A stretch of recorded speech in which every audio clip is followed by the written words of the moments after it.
Um abraço aí a todos aqueles que me assistem. Antes de eu entrar num tema aqui,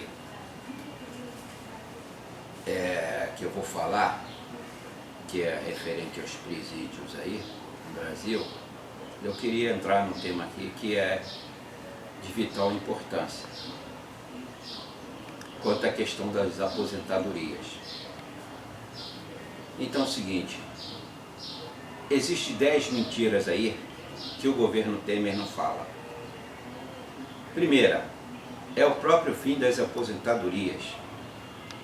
Segundo, o tempo mínimo de contribuição para se aposentar por idade ou invalidez é de 25 anos. Quer dizer, anteriormente, que era de 5 a 10 anos, agora passou para 25. Para você se aposentar, você tem que ter 50 anos de contribuição. Vamos trabalhar com a seguinte realidade. Se você começar a trabalhar com 18 anos e você trabalhar direto, sem mudar de empresa, coisa que nunca irá acontecer, é empresa privada, o cidadão não fica 50 anos trabalhando, isso não existe, só se o cara for o dono da empresa. Não é? A não ser que você se torne um funcionário público. Bom, você se tornando funcionário público, seja ele municipal, federal, estadual, você tem condição de trabalhar 50 anos porque você é um trabalhador estável, né? Caso contrário, você, empresa privada, jamais você vai trabalhar 50 anos. Isso não existe. Muito bem. Então, você começando aos 18, você trabalhar 50 anos, você se aposentaria com 68 anos. Contribuiu 50 anos, você está se aposentadoria com 68 anos de idade. Se não for assim, quando você mudar, no caso de você trabalhar em empresa particular, quando você mudar de uma empresa para outra, geralmente você leva no mínimo 2 anos para conseguir outro emprego. Todo mundo sabe que o cidadão hoje, para conseguir outro emprego, ele leva em média de 2 a 3 anos. Desempregado. Então olha só,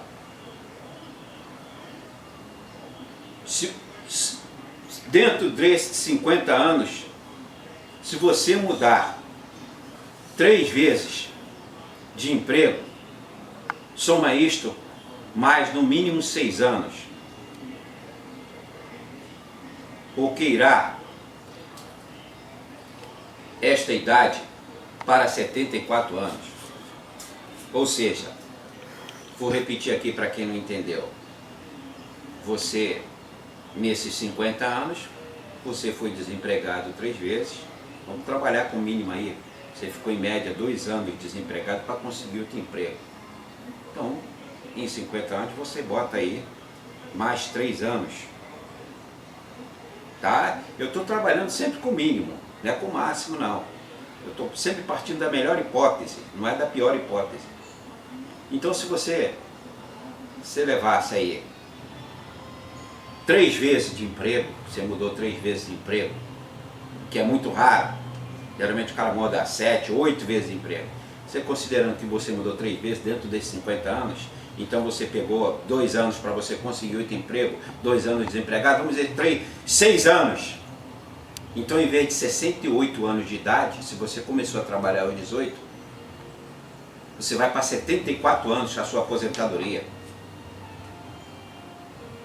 Olha como a situação está se complicando. Volto a dizer, eu estou partindo das melhores hipóteses e dos menores prazos que uma realidade lá na frente você poderá ver. Veja como essa pregação mentirosa do governo Temer é enganadora. O tempo todo enganadora. Ainda bota na televisão uma propaganda mentirosa dizendo que a empresa pode falir. Não, quem está falindo com a previdência privada é o governo federal e não o trabalhador ou o recolhimento do trabalhador. Que todo mês sagradozinho todo trabalhador vê lá, 11% retirado da conta do salário dele. Agora querem 14%. Quer dizer, já acharam um pouco de ficarem esse tempo todo retirando 11%, agora querem 14%. Bom,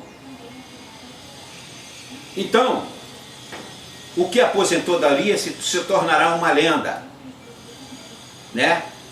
A sua aposentadoria pode se tornar uma lenda, ou seja, você vai morrer e você não verá a sua aposentadoria. Vende-se a ilusão a dos que os empregos sempre existirá e vai aumentar, o que já foi provado que é uma grande mentira. Emprego no mundo todo, ele só diminui. E o pior, as empresas estão cada vez mais comprando uma às outras. E quando compram, fazem demissões.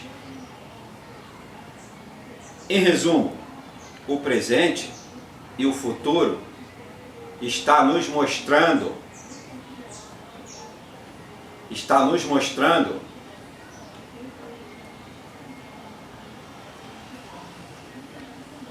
que passaremos mais tempos desempregados e será quase impossível que nós poderemos fazer 50 anos de contribuição à Previdência.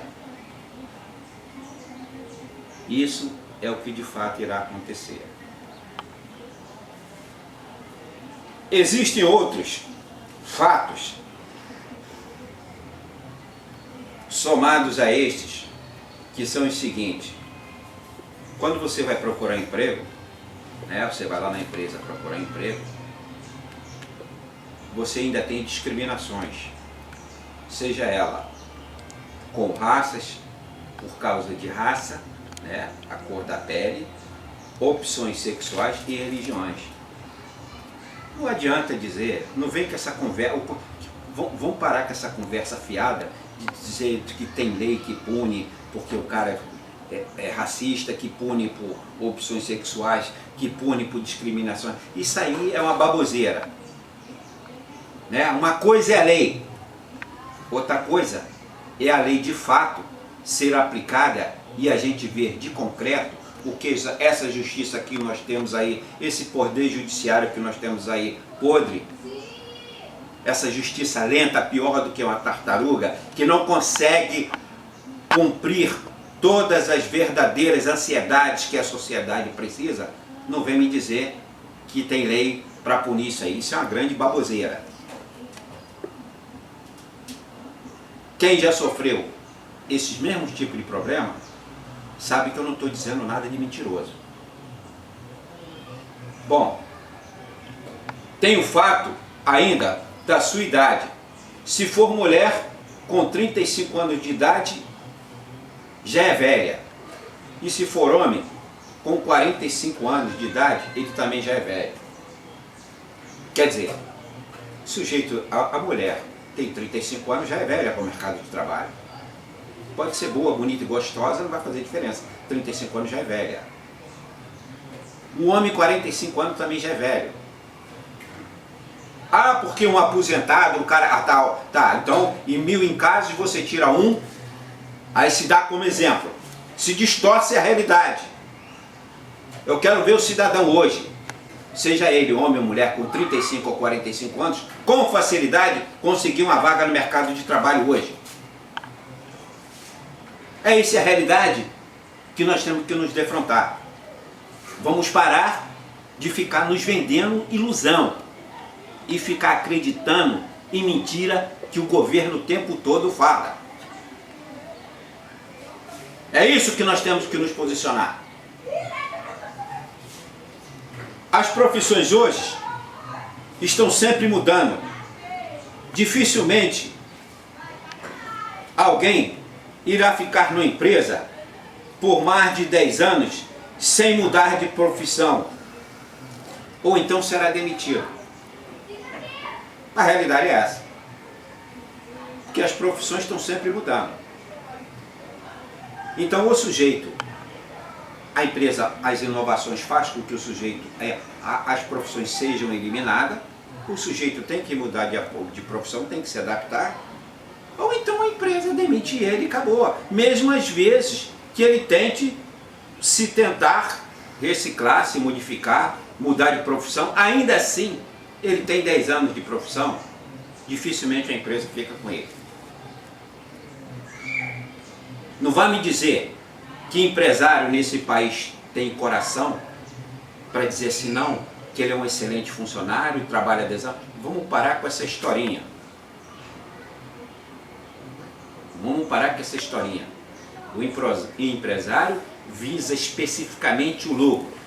A mentalidade dele é de lucro, o pensamento dele é de lucro, a visão dele é de lucro.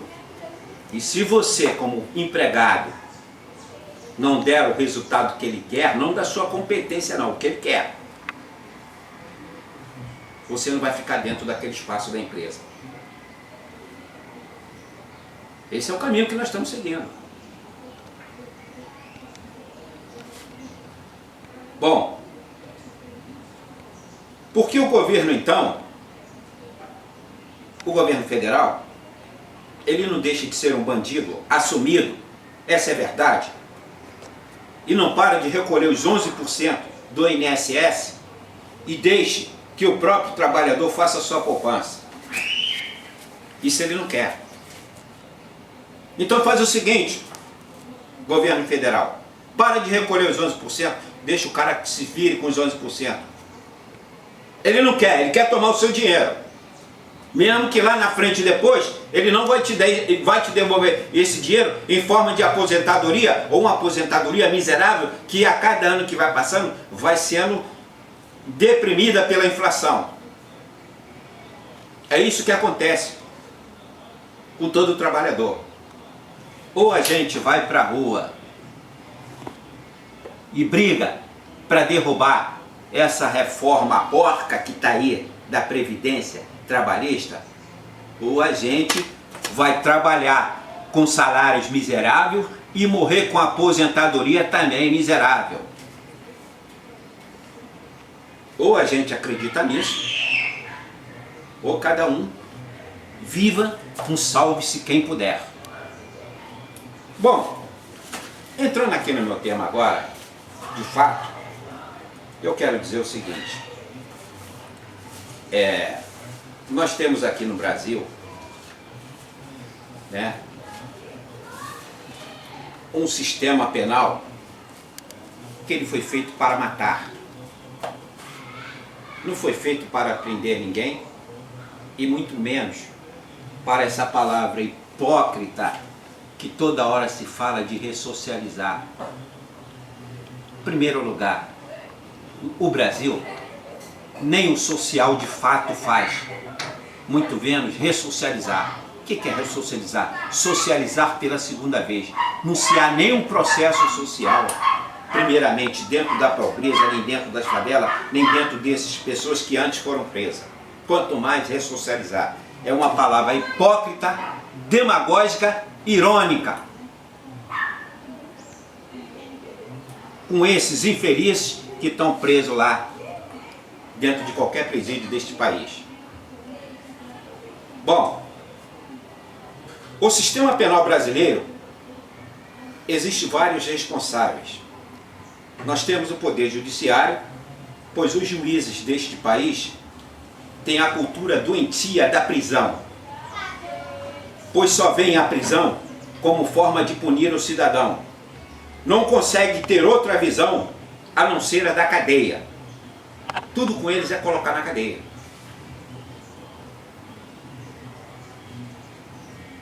Os governos estaduais agem tão mediocremente como o poder judiciário, pois simplesmente acatam o que faz o judiciário sem nenhuma contestação. E ainda por cima alega não ter dinheiro para a construção de presídios. E, no entanto, existem hoje estados como os Minas Gerais, Tocantins e o Amazonas, que tem a empresa chamada Humanizare, que todo mundo ouviu falar aí nesse último fato acontecido, que só do Amazonas, recebeu em 3 anos 810 milhões de reais. Quer dizer, como é que o Estado diz que não tem dinheiro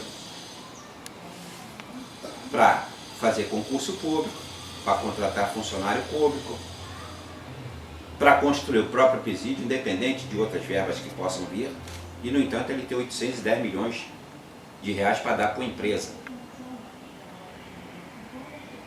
É o governo do Estado chamar a sociedade de imbecil. Achar que ela não sabe fazer o mínimo de conta possível. Muito bem. E ainda assim, fica com os serviços mais fáceis. O ato de disciplinar e o ato até de matar, que é quando um policial, ou seja lá um guarda do presídio, acontece o confronto lá dentro, isso é responsabilidade do Estado, não é da empresa privada.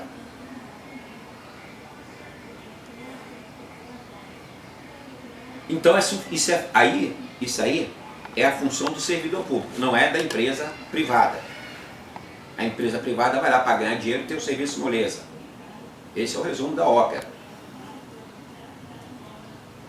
Os estados, pela sua incompetência, não procuram resolver e aperfeiçoar e fazer as reformas que são imediatas e pode facilmente serem resolvidas, bem como evitar as permanentes superlotações dos presídios. O que geralmente são, no mínimo, de 100% e muitas vezes chegando a mais de 500%. Olha só, 100% a 500% o número de presos dentro de um presídio.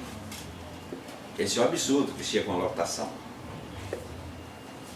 Dentro de a cadeia, um que cabe 8 vai 30, colocam 30. O Estado tem alguma preocupação com presídio? Nenhuma. E que só tem levado a chacinas dentro do próprio presídio. Esta situação chega a ser a pior que o próprio inferno. No Amazonas, a lotação do presídio de Manaus era de 590 e, no entanto, tinha mais de 800 presos. Outro presídio, ainda no Amazonas, administrada pela mesma empresa, a empresa privada, chamada Humanizare, de uma lotação de 540 presos, tinha 824. Em Roraima, de 350 a lotação do presídio, havia 1.456. Houve uma chacina em Manaus com 65 mortos. Foi o fato desse de 590 eles colocaram em 1.800. Quer dizer, em verdade, o Estado estimula a matança interna. Essa é a realidade. Você pegar 590, botar 1.800, você está estimulando a matança interna dentro do próprio presídio. É uma pena de morte cínica, cretina e descarada. É esse país que você vive, chamado Brasil. E houve uma chacina em Manaus com 65 mortos. Logo em seguida, apenas um dia depois, outra em Roraima. Houve outro massacre com 38 mortos. E o presidente Temer disse ter sido um acidente pavoroso. Veja bem, olha a emoção desse presidente. Foi um acidente. Para somar a este fato, ele dizer que foi um acidente pavoroso, quer dizer, não foi uma chacina estimulada, como de fato todo mundo viu, foi um acidente pavoroso. Quer dizer, ele subestima toda a população. Ele acha que está governando, neste país, 200 milhões de imbecis, para ele dar um tipo de declaração dessa. E o seu secretário nacional da Juventude, que é do PMDB, o chamado Bruno Júlio, filho do então deputado, também chamado Cabo Júlio. É Cabo Júlio, quer dizer, também é da polícia. Né? Deu a declaração em toda a mídia, depois das chacinas nos presídios, que seria bom que tivesse uma chacina toda semana. Esse é o secretário do PMDB, o secretário nacional da Juventude. Olha que estímulo um secretário está dando para a juventude. Do seu governo Temer. Esse é o perfil desse governo podre que todo cidadão está vendo. São políticos desta qualidade que compõem o governo Temer e mostra a mesquinhez que trabalha unicamente para ele e para a burguesia podre que com ele, Temer, estão alinhados. Teria que ser feito de imediato uma intervenção nos presídios. No entanto, o Temer já afirmou que não fará, pois impediria que o Congresso Nacional fizesse as reformas. Essas reformas que todo mundo está vendo que está desgraçando a vida do trabalhador. Né? Essa PEC que foi criada, a reforma da Previdência, a PEC dos gastos, né? Que foi criada, a reforma da Previdência e por aí vai.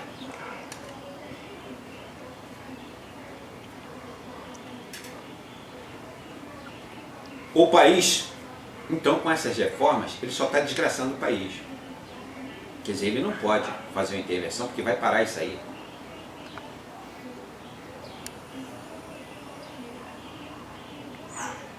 Porque, se houvesse intervenção, essa reforma teria que ser suspensa. E isso ele não quer. Primeira reforma. Dane-se os presidiários. Essa é a linha de pensamento do governo. É nisso que a gente tem que acreditar. A declaração de Temer de dizer que a chacina no presídio foi um acidente pavoroso é, no mínimo, um deboche com os familiares dos assassinados dentro desses presídios. Como se este, Temer, parecesse, na verdade, que o presidente tivesse alguma preocupação com os presos deste país. O mesmo Temer já provou, até agora, com 8 meses de governo, que não tem nenhuma preocupação com a Petrobras, com o Banco do Brasil, Caixa Econômica Federal, o sistema de telefonia e o BNDES. O mesmo governo Temer retirou 100 bilhões do BNDES para pagar juros da dívida pública aos agiotas, né, da elite, de credores dessa infernal dívida pública que atrasa o país e destrói os serviços públicos.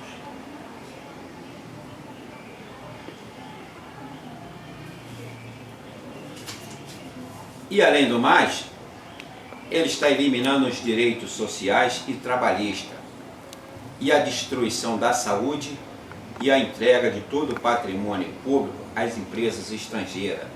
Ou seja, essas últimas vendas da Petrobras aí não é venda, isso está dando patrimônio, é a preço de banana.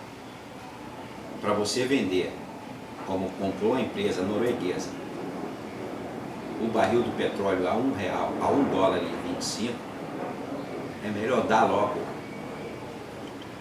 Né? É melhor dar logo do que dizer que vendeu. Assume que deu, não assume que vendeu. Vem a empresa canadense, também compra a empresa de gás. Outra empresa também compra a empresa de fertilizante. Está deteriorando, está detonando a Petrobras. Você vendendo uma empresa estratégica,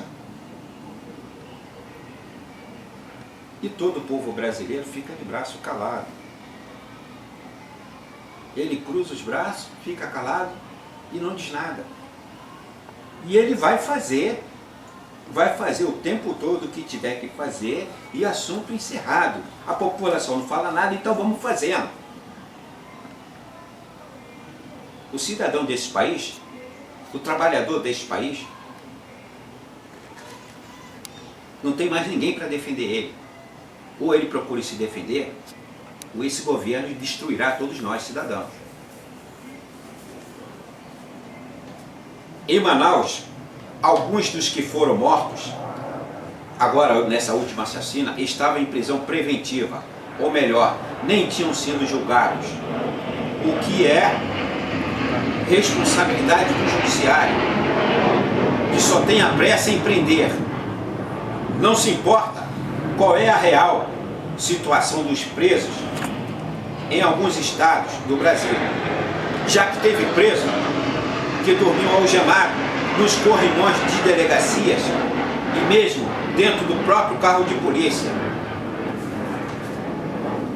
o que mostra um total desprezo pela vida do preso, tanto pela polícia como pelo poder judiciário que determinou as prisões. O sistema penal brasileiro tem 45% de presos preventivos, ou seja, não foram julgados, e destes que não foram julgados, você tem 41% que são presos primários e por razões banais, ou seja, roubou uma lata de sardinha, roubou uma carteira, alguma coisa similar. Né? Porque pela lei você é pego em flagrante roubando, você vai preso, não importa o que está roubando. Pode ser até uma caixa de fósforo. É isso que o Poder Judiciário diz, que está consertando a sociedade. Esse judiciário que está aí, esse mesmo judiciário que está por trás desse golpe que aconteceu no Brasil, que todo mundo viu.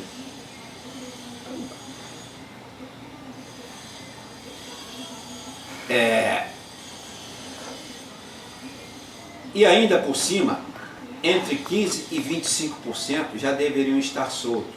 Vejam a maldade, mesmo depois de já terem cumprido a sua pena, o preso ainda espera no mínimo 2 anos para ganhar a sua liberdade, correndo o risco de ainda serem mortos dentro do próprio presídio. Ou seja, o fato do cara ter cumprido a sua pena, ele ainda tem que esperar a burocracia do alvará, de soltura, e por aí vai, e nisso você leva de 2 a 3 anos, quer dizer, o cara corre o risco ainda, diante de estar lá preso, ele pode morrer ainda, no meio de uma chacina dessa que a gente está vendo que está acontecendo permanentemente, então ainda tem o risco de morrer. Quer dizer, o cara foi preso, cumpriu a pena, está livre e no entanto morreu. É o exemplo que teve em Manaus. Teve 2 que aconteceu isso. O Brasil tem a 4ª maior população de presos no mundo, o que para o país já é uma humilhação. Nenhum país vai se orgulhar de ter a maior 4ª população carcerária, ou seja, de preso. Pelo contrário, é uma vergonha. Prova que o país é incompetente em saber distribuir a renda e saber fazer valer os direitos sociais de uma população. Mas o Brasil se orgulha disso, ele é o 4º. Muito bem. E prova a incompetência dos governos na distribuição de renda e a falta de verdadeiras políticas sociais. A educação no Brasil sempre foi de